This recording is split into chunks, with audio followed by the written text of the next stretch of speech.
Hey, what's up guys? Welcome to another video, and today we're going to be talking about the new units on the JP side, Ambie and Sephiroth's sister, Cleome.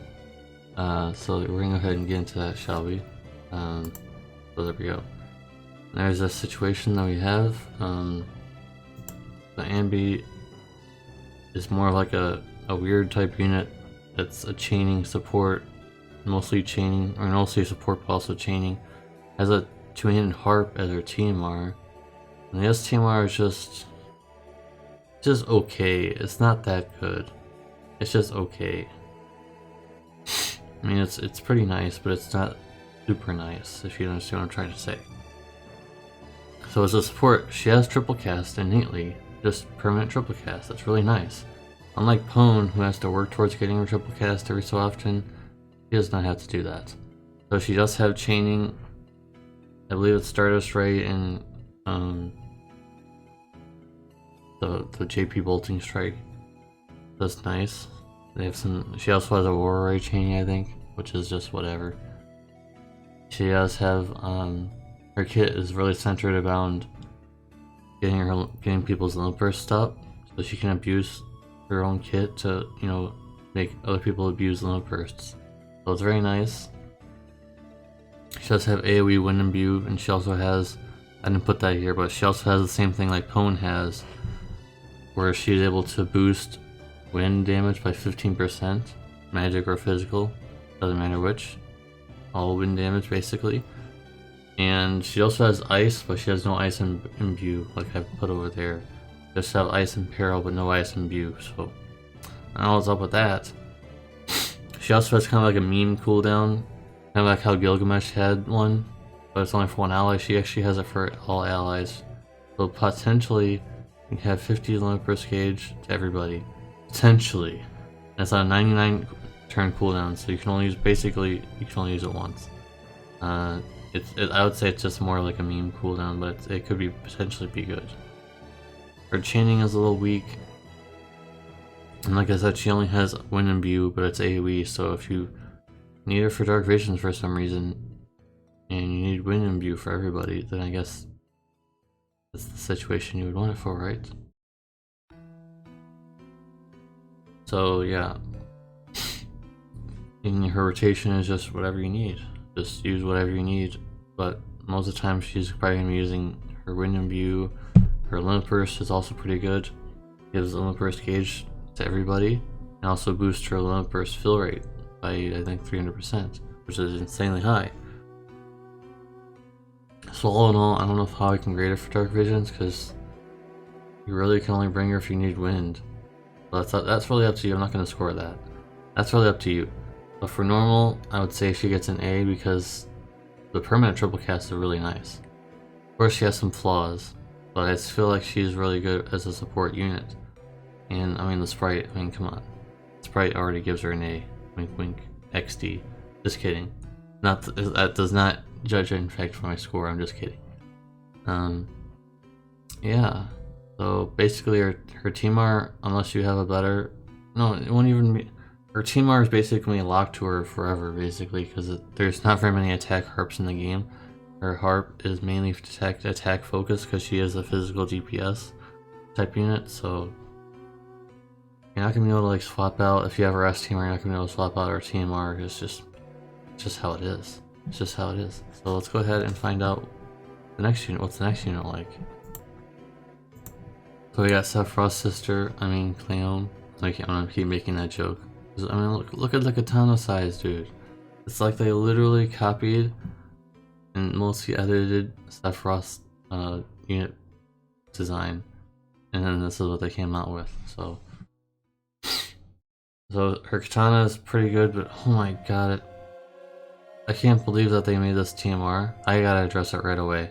There's no hiding it. It is literally the worst 5-star base TMR of recent history. On a Summonfest unit, 20% attack, 25% undead and machine killer, really? That's terrible! Why does that exist, dude? It's literally making you have to pull for the STMR, and the STMR is just okay. I wish that she just had AMOE chaining, because then you could use share last level's STMR to get a little bit of a boost, but no, she started a straight chaining, and her chaining is not even really, you know, a thing in her kit because it's really weak, and she's mostly just a finisher, and it's like, it's so weird that her kit is just so awkward, honestly, to use. Just have 100% stop resist, which is nice, 20% TDH, which basically all you need to do is just equip Cloud's TMR and you're set. Or if you want to equip 2, you know, gloves with 50% TDH, that's fine too. And I guess one of the unique things is that she has a lot of modifier boost, just like how... it's not really even like Prince Noctis, because she gets modifier boost at stack, and she does it's similar, I guess. It's very similar, but not really. If you understand what I'm trying to say. She's like a finisher, but like a different kind. She does have imbues, unlike the other kind of units that are like this. She has several imbues: fire, ice, and dark, I think. I think those are the ones. So she has 3 options, and since all of her modifier boosts are different IDs, I guess is what it's called, she's able to stack them together, but unfortunately they only last for 1 turn. So you gotta do things right for this. So it's just another really it's not really, she's really, all in all, she's really strong. She's stronger than Phoenix Jake already, which is stupid, because he just came out not that long ago. But she's just a finisher. Where are you gonna put her in? What team are you gonna be able to fit this unit in, is what I'm wondering. Because I don't know where she's going to fit. I honestly don't know. She's not a chainer. She does have chaining, but it's so bad.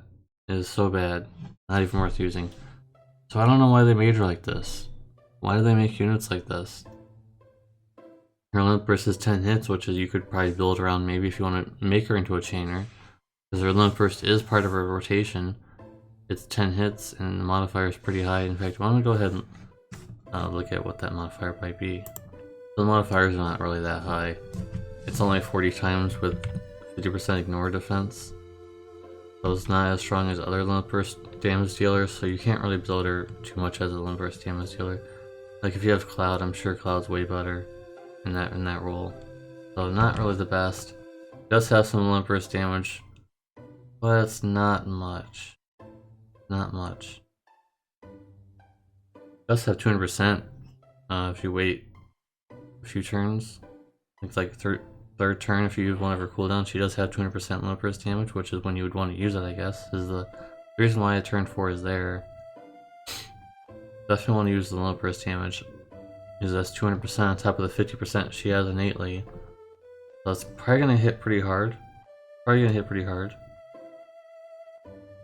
And our quadcast is only limited selection, but I think it's just pretty much anything anyways.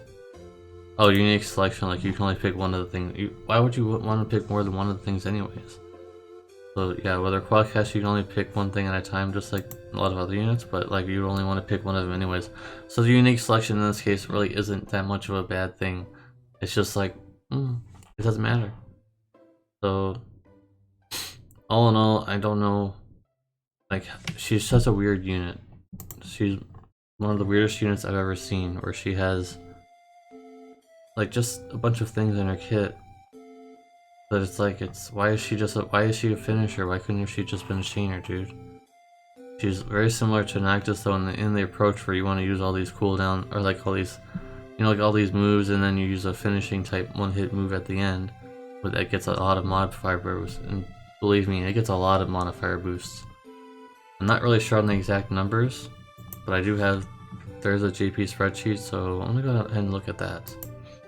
So for those of you that are curious about current damage numbers and things, and have been asking me here, someone did the job for me, so thank you, the guy who does the spreadsheet, because I don't really know much about numbers and stuff about these units. Maybe in the future I'll know more, but not right now. So you can see up there, Cleome is much farther above than Jake as a finisher, which is pretty surprising, considering that he's somewhat new still, just saying. So the damage is pretty crazy. The damage is kind of getting out of control, in my opinion. we're starting to get into an out of control spiral in terms of damage at this point, and there's not really a point to needing this much damage. But you can't even bring her for like Behemoth, I don't think. She does have some evasion in her kit though. Not much, but a little bit. In fact, I'm gonna go check for you guys. It's only 10% evasion, that's not really much to go off of. Maybe in the future when she gets a latent ability, because I'm pretty sure all the Season 3 characters will get latent abilities eventually. Maybe you'll still get more, or something else, I don't know. So I'm sure someone will make like a Behemoth video with her in anyways. I'm not really sure how you'd do it, but I'm sure someone can figure that out. So yeah, her damage is really crazy. As you can see, her damage on average beats out almost everything except like the top 3, really. And even still, I think that a finisher should be able to outbeat out a burst of a chainer. So she's a stronger burst than Kuja, but she's a finisher mainly. So keep that in mind before you go crazy and saying that she's like insane and stuff. Just keep in mind that Kuja is a chainer, not a finisher, so you can't really compare the two of them. Anyways, that's about all. That's gonna wrap it up. And also, before anyone goes crazy, I already reviewed Zanadia, and she's not a pullable unit. She's only for unit that you can only obtain through some luck tickets. You can't. It's not guaranteed to get her. So most people don't even have her anyways. So she could have the highest amount of damage possible, which it doesn't really matter because there's almost no one that has her. I've seen like 2 of my friends list that are 7-star. So there's that. Anyways, guys, thanks for watching. I think that's about wrapping up our video here. Let me know what you guys think. Oh, my score. If you watch all the way through, I guess you'll be able to want to know the score now.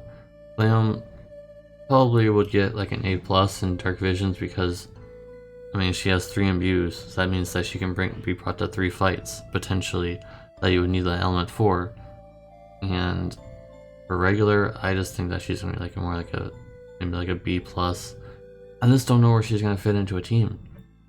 There have been fights that you can be more flexible in your team composition in some of these new trials, but I don't know how long that's gonna last. See? So I don't know where she's gonna fit. But if you're fighting anything that's undead or machine, of course she's gonna be really strong. Anyways, guys, I think that's for wrapping up our review. If you watched all the way through, type in hashtag Sephiroth's sister. Oh man, I'm gonna keep saying that joke forever, aren't I? Thanks for watching, guys, and I'll see you guys in the next one. Peace.